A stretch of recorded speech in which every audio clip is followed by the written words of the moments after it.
Et salut les amis, c'est Kayo, et on se retrouve pour la suite de The King's Crown. Donc, dans le dernier épisode, nous avions commencé notre entraînement de self-défense, d'autodéfense, de défense tout court au final, de défense et d'attaque, avec nos 3 chevaleresses. Et c'était pratiquement tout ce qui s'était passé dans l'épisode. Alors à la fin, on retrouve ce fameux monarque qui nous avait déjà bien engueulé la dernière fois sur le fait qu'on l'ait tué, qu'on soit trop faible. Et alors qu'on veut lui poser des questions, parce que je vous le rappelle qu'il nous avait dit qu'il voulait mettre fin à un cycle, mais quel cycle, on n'en sait rien. Est-ce que ça peut être n'importe quoi? Bon, même si on se pense bien que c'est le cycle du tournoi, qui définit à chaque fois le nouveau monarque, et le monarque qui obtient le vœu, le souhait, bref. Et que c'est à ça qu'il faut mettre fin, histoire d'arrêter la tuerie, le sang, tout et tout ça. Mais bref, on va aussi du coup, continuer le chapitre, parce que je vous le rappelle, Lumi était un peu, pas nostalgique, mais elle regardait les étoiles et on lui a appris la beauté des étoiles, car dans son monde, les étoiles lui font un peu peur, ou alors elle n'a jamais pris le temps d'apprécier leur beauté. Et du coup, nous lui avons partagé cette beauté au final, de regarder le ciel étoilé et de se dire waouh. Mais bon, continuons donc. Je ne comprends pas. Ouais, une semaine s'est écoulée, mais je suis toujours pas plus près de maîtriser le pouvoir de la couronne. Peu importe ce que je fais, je n'arrive pas à en avoir un contrôle total. Au moins, mon entraînement physique s'est mieux passé, mais ça n'aidera pas tant que ça contre Rosen. Ne t'en fais pas, Michael. Je suis sûr que tu vas trouver une solution. Avec assez de temps, oui. Mais est-ce qu'on en a? Pas vraiment. L'apparition soudaine de Mimosa me fait sursauter. Rosen et son équipe ont décidé de vous chasser. S'ils vous trouvent, ils vous attaqueront et vous tueront. Ce n'est pas contre la règle? Les hommes de Rosen sont assez impulsifs pour vous attaquer sans barrière à nouveau. Mais maintenant que Rosen est impliqué, il établira sûrement une arène avant de vous confronter. Je vois. Alors il peut m'attaquer en public, mais il doit le faire de façon officielle. Je comprends un peu mieux les règles maintenant. Il n'y a pas un endroit sûr où on pourrait aller? J'ai bien peur que ce ne soit pas possible, Michael. Je m'en doutais, mais ça valait le coup d'essayer. Quoi qu'il en soit, tout ce qu'on peut faire est de continuer l'entraînement jusqu'à ce que je puisse utiliser le pouvoir de la couronne et espérer que Rosen ne nous trouve pas avant. Les chances sont extrêmement faibles. Alors qu'est-ce qu'on va faire? On peut pas le laisser tuer Michael. Je suis désolé, je vous mets tout en danger. Ce n'est pas de ta faute. Il s'est perdu dans ses pensées. Quand les aspirants chevaliers ont du mal, ils partent parfois faire un entraînement intense et isolé où ils peuvent s'entraîner sans la moindre distraction. C'est sûrement la solution pour toi, Michael. Intense à quel point? Moins que de mourir. Ça me va.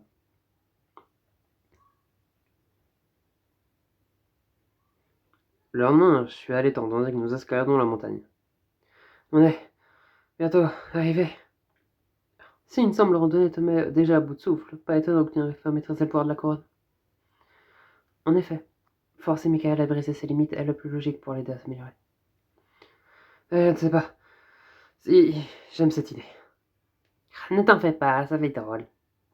J'aurais pu la croire si elle l'avait dit avant l'ascension. Mais maintenant, en quoi aller aussi loin pour briser mes limites. Avec cet entraînement, on va être drôle. Tu vas pouvoir camper avec 3 jolies filles. Ouais, mais je suis trop fatigué pour faire quoi que ce soit. Lumi me fait un clin d'œil en gloussant. Ah, on dirait que tu dois vraiment gagner en force. Assez parlé. Michael doit économiser son énergie pour le reste de l'ascension. J'aurais être heureux pour qu'elle s'inquiète pour moi. Mais suis-je trop déprimé par le fait que nous avons encore tellement de chemin à parcourir? Nous pouvons faire un campement ici. Je manque de m'effondrer sous la joie. Je me penche pour reprendre mon souffle, mais me sens embarrassé d'être la seule personne à avoir de mal. Je vais l'installer. Ah, je vais chercher du bois pour le faire. Dans ce cas, je vais chasser notre repas. Elle me regarde toutes les trois.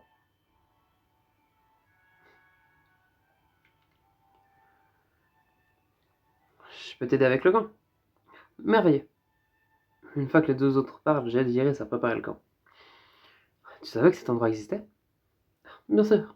Je me suis renseigné sur la région avant de venir pour le tournoi. Alors, c'est un endroit isolé, alors ce sera parfait pour l'entraînement. De plus, il y a peu de chances que Rosa nous trouve ici. Ouais, mieux vaut qu'il ne nous trouve pas. Même si je suis épuisé, je dois profiter de cette chance. Nous finissons de monter la tente alors que les autres reviennent. Bien vite, nous avons un feu crépitant avec un gros morceau de viande en train de rôtir dessus. Je n'arrive pas à croire que je sois dans la nature comme ça. J'ai déjà des histoires à raconter pour quand je serai de retour à la maison. Même si mon grand-père a été surpris par ma décision d'aller soudainement camper, il n'a rien eu à redire. Il croit que c'était bon que je m'intéresse à la nature. Je pense qu'il soupçonne Kazumi, Lumi et risque d'être impliqués, mais je n'allais pas lui en parler s'il ne comptait pas me poser la question. Bon, maintenant il faut installer la deuxième tente et... Quelle deuxième tente? On n'a qu'une tente? Bien sûr. On va devoir faire des tours de garde, ce qui veut dire que seulement 3 personnes dormiront en même temps. Une tente suffira amplement. Ce serait inutile d'en avoir deux. Mais ça ira, Michael. Maintenant détends-toi et attends que le repas soit prêt. On va commencer l'entraînement demain à la première heure, alors profite tant que tu le peux. D'accord. Si elles n'ont aucun problème pour partager la tente, je vais rien avoir à dire. J'espère que grand-père ne le saura jamais. Tandis que Kazumi fait tourner la viande, Iris inspecte les alentours. Elle semble préparer un endroit pour l'entraînement et repousse des pierres. En la regardant travailler, une douce mélodie atteint mes oreilles. Qu'est-ce que c'est? Je trouve enfin la source du son. Lumi est assise au bord de la clairière. Elle chante doucement dos au camp. Qu'est-ce qu'elle fait? Quoi que ce soit, je ne devrais pas le déranger. Je regarde Lumi continuer de chanter et enfin je remarque une petite fleur pousser entre les rochers devant elle. Elle chante pour cette fleur? Même si je ne comprends pas les paroles, la chanson est magnifique. L'écouter réveille quelque chose en moi et je me retrouve à regretter de ne pas l'avoir approché. Le repas est prêt. Lumi se relève et je soupire. Ah, tant pis, une autre fois. Nous nous asseyons autour du feu de camp pour manger. Même si ce n'est pas particulièrement confortable, c'est étrangement plaisant. C'est vraiment bien de s'asseoir autour du feu avec des amis. Même la nourriture est étrangement bonne. Yeah, c'est super bon. Tu n'as jamais mangé de gibier auparavant? Pas comme ça. Grand-père m'a emmené chasser quelques fois quand j'étais jeune, mais ça ne m'a jamais vraiment excité. Bon, mange. On démarre l'entraînement demain. Tu vas avoir besoin de plein d'énergie. En quoi ce sera différent de l'entraînement à la maison? Déjà, on n'aura pas de distraction. Alors tu vas pouvoir t'entraîner du matin au soir. Aussi, je pense qu'on devrait commencer par des simulations de bataille. Des batailles? Tu dois t'entraîner à te battre jusqu'à la mort. En même temps, tout ce qu'on t'a appris en pratiquer de façon instinctive. Si tu le dis. Une partie de la fatigue que je ressens doit s'entendre dans ma voix, parce que Kazumi me regarde. Tu te sens fatigué, Michael? Tu devrais te préparer car le pire est encore à venir. Ah, ne me fais pas regretter d'être venu. Et surtout, on ne pouvait pas s'entraîner à faire de la magie en ville. Ah, c'est vrai. Je me demande si Michael en est capable. De ce que j'en sais, non. Sauf cette fois avec Ain et Eva. Hmm. Après avoir mangé, nous nous asseyons autour du feu de camp. La nuit tombait, nous discutions des tours de garde. Puisque nous sommes 4, nous devrions pouvoir couvrir toute la nuit avec une seule tournée. Alors, qui veut monter la première garde? C'est vraiment nécessaire. À quoi tu penses? Tu veux être pris par surprise si Rosanne arrive à nous traquer jusqu'ici? Il y a aussi des animaux sauvages par ici. Ouais, mais... Je vais prendre le premier tour de garde alors. Merci. J'ai planifié le reste des tours de garde et j'accepte à contre-cœur de monter la garde à mon tour. Puis je me glisse dans la tente avec Iris et Kazumi pour me reposer. Même si c'est un peu gênant de partager une tente avec deux filles, il ne me faut pas longtemps pour m'habituer au son de leur respiration. J'ai plus de mal à m'habituer au ronflement. Il est si fort. C'est Iris. Ah. Je contemple le sommet de la tente pendant un long moment attendant un sommeil qui ne viendra jamais. Enfin, je me couvre les oreilles avec la couverture dans l'espoir d'étouffer le son. C'est un test d'endurance auquel je ne m'attendais pas. Au milieu de la nuit, je me réveille en entendant du mouvement. Hein? Une forme que je reconnais comme celle de Kazumi disparaît à travers l'entrée de la tente. Sur la tête, sur le côté, et voit que Lumi dort, courbé sur son flanc. S'il n'y a que moi et Lumi, Iris doit attendre de monter la garde. Où va Kazumi? Quoi qu'elle prépare, ce ne sont pas mes affaires. Si c'était important, je suis sûr qu'Iris nous aurait réveillés. Je me tourne et ferme les yeux. En quelques minutes, je suis en train de dormir. Je bouge légèrement lorsque Kazumi rentre dans la tente, mais je me rendors rapidement. Bonjour tout le monde. Quelle heure il est? 5 heures. 5 heures.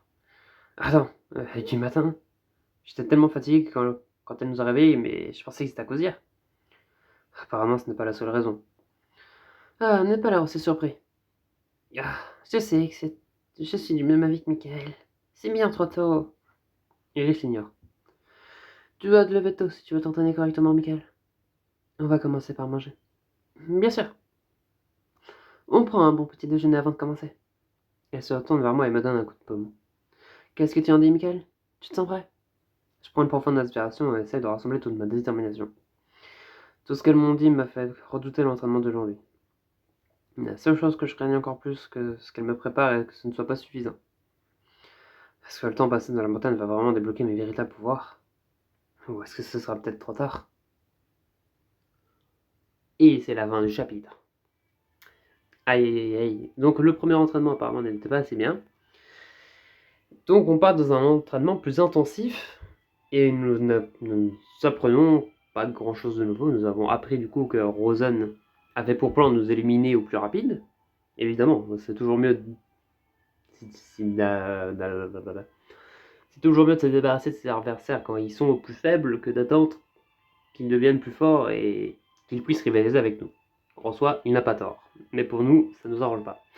Mais bon, il n'y a pas eu grand chose d'intéressant dans cet épisode. En tout cas, j'espère que le prochain sera un peu plus mouvementé. Mais bon, si jamais celui-ci vous avez apprécié cet épisode, n'hésitez pas à vous abonner, à lâcher un like. C'était Okayo. Allez, salut!